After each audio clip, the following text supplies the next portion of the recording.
Hello good people of the internet, welcome back to Keep Left, your local guide to all things cars and all things automotive. As always, my name is Kev, the host who knows cars most. And guess what?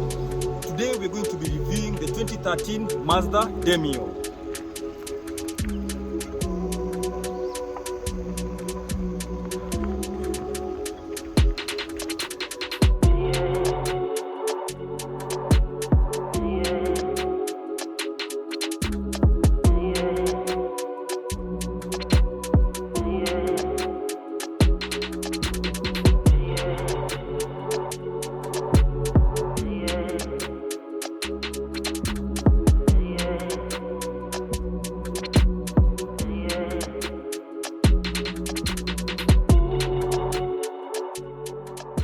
Off the bat, this is the 2013 Mazda Demio, the third generation. The first generation was the boxer one, and then we came to the sleeker, longer one, and then this is the third generation. And basically, when you're coming to buy the smaller cars, the kadudus as they are called, what you look for most is the economy. And talking about economy, the economy band is under the bonnet. So let's take a look and see what we have here. So under the hood of the Mazda Demio is a 1.3 liter engine with 4 cylinders mated to a CVT transmission. Simple enough. It's not so complicated that you need to go do your research in books so that you understand. It's a very simple engine, and I like it for that, because at the end of the day, people, when they are buying these small cars, they are looking for simplicity, period. Now follow me as we take a look at the interior. So inside the Mazda Demio, it's a very lovely dark interior. I like the black interior because it's very easy to clean, and it's a cloth interior, by the way, very nice, and it has these black and red patterns running across, which is nice as opposed to just having a plain material. Nice for that. The leg room, remember I'm just almost 6 feet, so the leg room is not bad.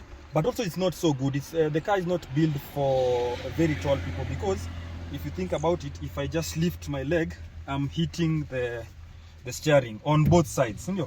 But all the same, everything is within an arm's reach, which I always like in cars, because at the end of the day, you want to change your radio, you want to do the turn signal, you want to start your wipers, so everything needs to be within an arm's reach. I like the fact that it has a plastic interior. Remember, by the way, I know it can be controversial, but the good thing about these plastic interiors is that they are very easy to clean, as opposed to leather interiors, which crack when the sun is too much, and they become they start looking very bad. I don't like where they normally put the shift knob. The reason for this is it leaves a lot of room here. I know that is the purpose of the whole car, but traditionally I feel like the gears need to be at the center of the car. I don't know if it's me, but I feel the gears need to be at the center of the car. Not that they function any differently if they are this position, but they just feel like they crowd this whole area. Because if you think about it, now the AC control, you see, it's behind the gear, and you have to navigate around the gear. If it was here, there could be so much that can be added here. The interior, the driver's seat, the space is enough, and even the height is good enough, and the story is the same at the back. Just follow me.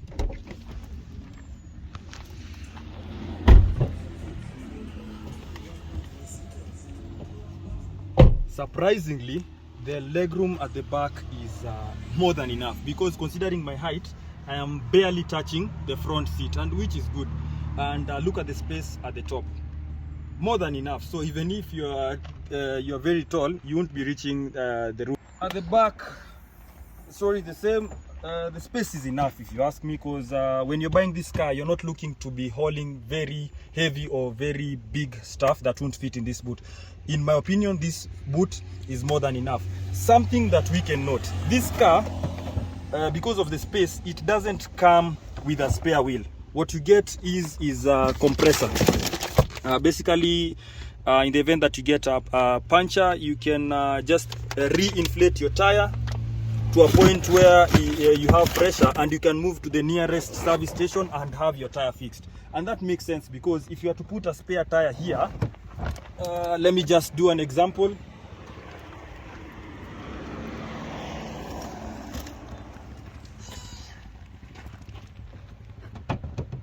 If you are to put a spare tire here, that is what would happen.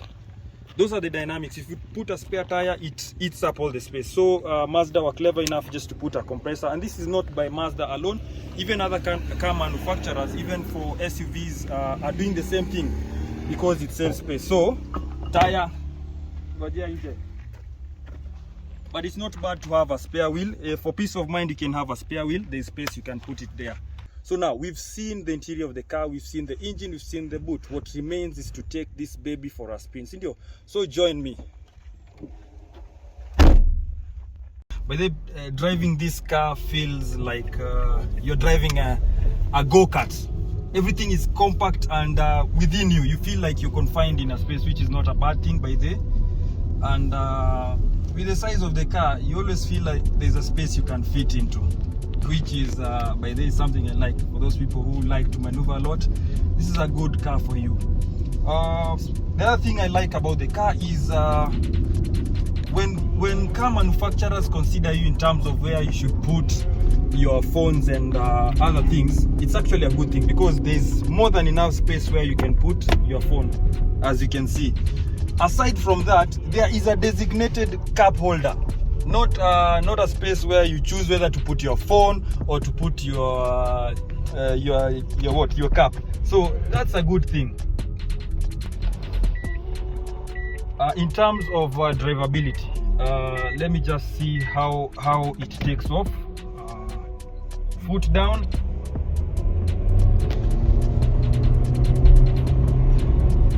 It moves. Considering the power plant in the engine, it moves. I can say not bad, because at the end of the day, it's not like you're buying this car to be a rally car. If you need a rally car, buy a rally car. This is a car for economy. This is a car to take you from point A to B. This is a car that doesn't need to put you in a place where you need to be wondering, hey, why is this big hole in my pocket? This car will take care of you in terms of fuel prices, because considering the 1.3 liter engine in this car, Mazda Corporation claims that this car can do up to 19 kilometers per liter, which is good, by the way, very good in fact. So for purposes of economy, tick. It also has an eco mode, which I'm sure works into the helping the car to be economical. I like the instrument cluster. It doesn't have a lot. The rev counter and the speedometer, and then there's a very small LCD to give you the fuel bars. Now this car doesn't have a gauge for your temperature. Basically what it has is when the temperatures go high, there will be an icon that will pop up on the screen. In my opinion, that's dangerous, because that will only happen when things are going bad. So until things are going bad, what happens, you don't know. But the onboard computer is able to determine that the car is going to temperatures that are not safe, so it will give you a warning. So it's okay for now. Yes, and it's simple enough. I like that the steering of the car has steering controls. This is all with the knowledge that the radio is not so far. With the steering wheel controls, you don't need to actually turn your head. You can just look down and change stations, add volume, check info, the modes and all that, which is good for this car. Yes, the AC works well, and it's simple enough to use. Has 2 settings that you can work on, and that's it. For what Mazda went for, I can understand. Simplicity and purpose. That's all that needs to work for this car. It doesn't have to have flamboyant attributes. As it is, and a small car, I like it.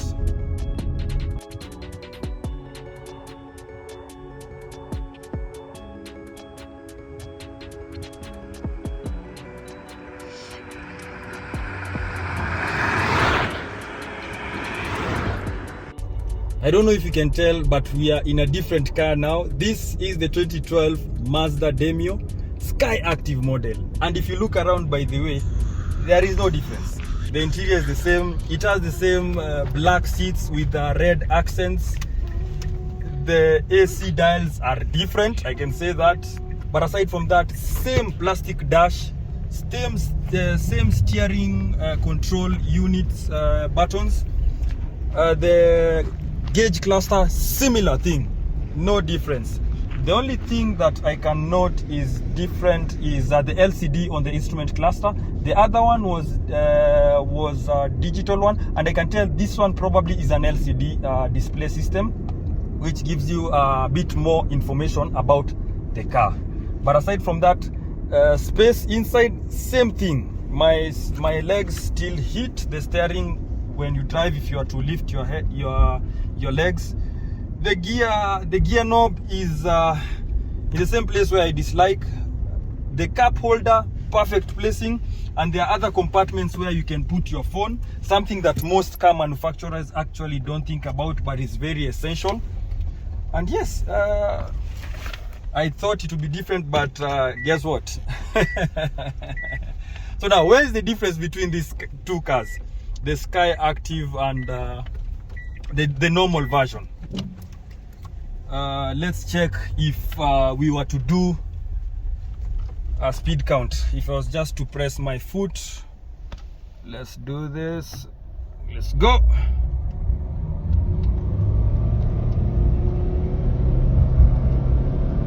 I can say this one is much more peppier because you can feel yourself getting on and on. Wow. And the power band is actually very smooth. It's not breaking off in points, which is very impressive, by the way. All this comes thanks to a different engine under the hood, and I will get to that in a few moments.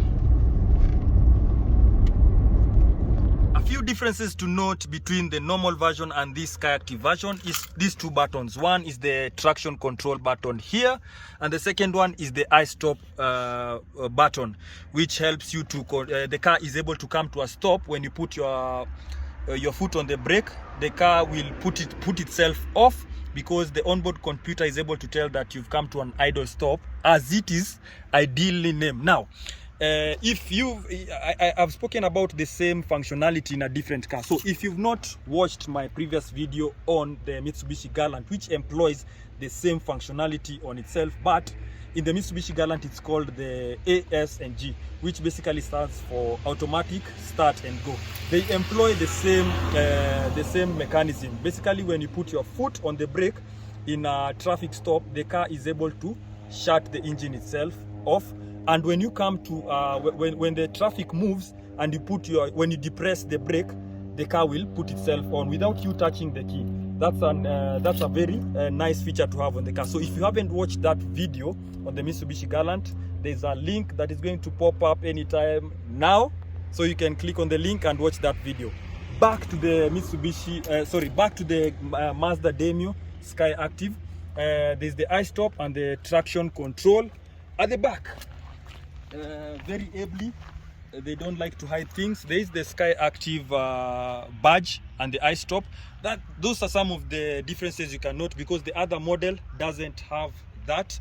Standard, this car comes with alloy rims, standard from the manufacturer. The other one comes with wheel caps and steel rims. Those are some of the differences you can note. When you look at the side mirror of this one, it doesn't have any indicator on the side mirror. But on the skyactiv version, if you are to follow me,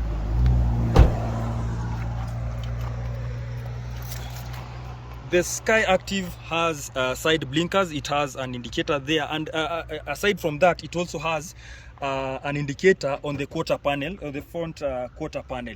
Now, I don't think Mazda went to the extent of making these two cars just to have aesthetic differences. Now, the biggest difference when it comes to these two cars comes under the hood. So follow me under the hood. So now, under the hood is, guess what, a 1300cc 4-cylinder engine. what surprises me most is with the amount of power that this engine has, the normal Mazda Demio has the same capacity. They are both 1.3 liter engines mated to a CVT transmission. So where does the difference come, Steve? Skyactiv is a department under Mazda Corporation charged with the duty of making the Mazda engines a bit more efficient, whereas at the same time maintaining a better carbon footprint. So basically, how does this 1300cc engine produce more power than the normal 1300cc engine on the normal Mazda Demio? Some of the things that Mazda does to this engine to make sure that it produces power are: one, this particular Skyactiv engine has a higher compression ratio. And to put this into perspective, the compression ratio of this engine is 13:1. And in some cases, it has been listed as 14:1, as compared to normal cars will do a compression ratio of 9.5:1 and 10.5:1. You see the difference? The second thing that has been done to this engine is the engine is made out of lighter materials. Basically, the block and the cylinder head are made of aluminium alloy, rigid aluminium alloy, to make it lighter. The third thing that Mazda Skyactiv has done to this engine is the piston design. The piston in this car, on the top of the piston, it's not flat. It has a cavity to ensure that combustion occurs at a higher rate and more efficiently. The other thing is the recommended lubricants that are supposed to be used in this particular engine are said to have the highest level of viscosity, thus reducing the level of friction that is occurring while the different components are going around. The other thing that Mazda does for this, it has a cooled EGR. EGR basically stands for exhaust gas recirculation, meaning that the exhaust gases that are coming out more efficiently and at a lower temperature, as opposed to if they're coming at hotter temperature. The last thing that Mazda does to this engine to ensure that it packs a punch is they have employed direct injection for this particular model. That basically means that the fuel nozzles are spraying directly into the combustion chamber, as opposed to port injection in the other model. The other model is port injection, and it doesn't yield as much power as direct injection. So now, what happens when you put all these factors together? You end up with this compact package that gives you a lot of power. The engine management system for this particular model is dual sequential valve timing, and all this is coupled up with controlled intake, controlled electronic intake, sorry for that. And what this achieves is it achieves something called a Miller cycle. And a Miller cycle, in layman terms, ensures that the intake valves close at a delayed rate, and this ensures that there's a lot of intake of oxygen, which means that combustion occurs at a high rate. That was Mazda Skyactiv 101. You can look up the information, but in a gist, that's what makes this engine more powerful than the normal version. And if that's not enough, this car produces more power and at a more efficient rate. What do I mean? Mazda states that this Skyactiv model is able to do 25 kilometers on 1 liter. Considering, remember, this other model here, the normal version, is stated to be doing 19 kilometers per liter. All factors held constant. Now, the most important fact is, when you're buying an economy car, how much does it cost? For the 2012 Mazda Demio Skyactiv, in the second-hand car market, you're bound to get it for around anything between 550,000 to 650,000. For the normal version, which is now the 2013 version, it should be anything in the ballpark of 700 to 850,000, depending on the different additives and extras that the car has. In conclusion, if I were given the two cars, which one would I rather take? It's a tough question, because at the end of the day, they're the same car with the difference of the engine.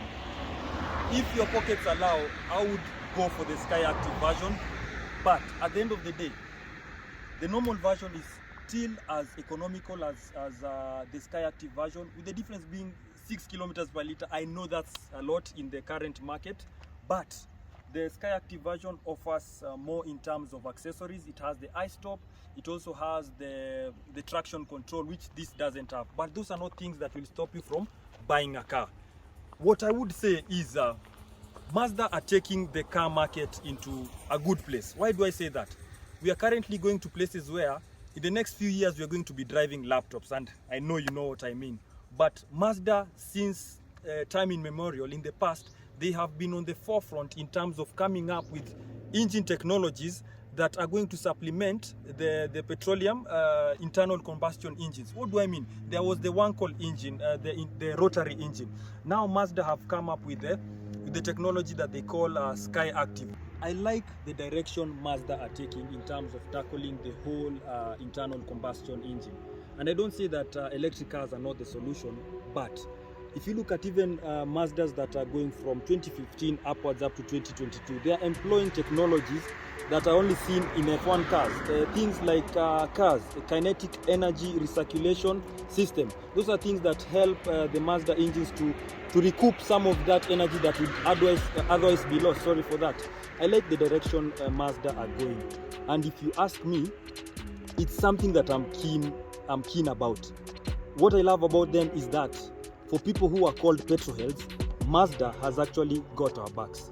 Thank you so much. That was the review of the Mazda Demio, the normal version and the skyactiv version. Take this opportunity by the way to thank you so much for the people who've been subscribing, watching and sharing my videos. For those people who this is the first time, by the way, subscribe up. It is very simple and free.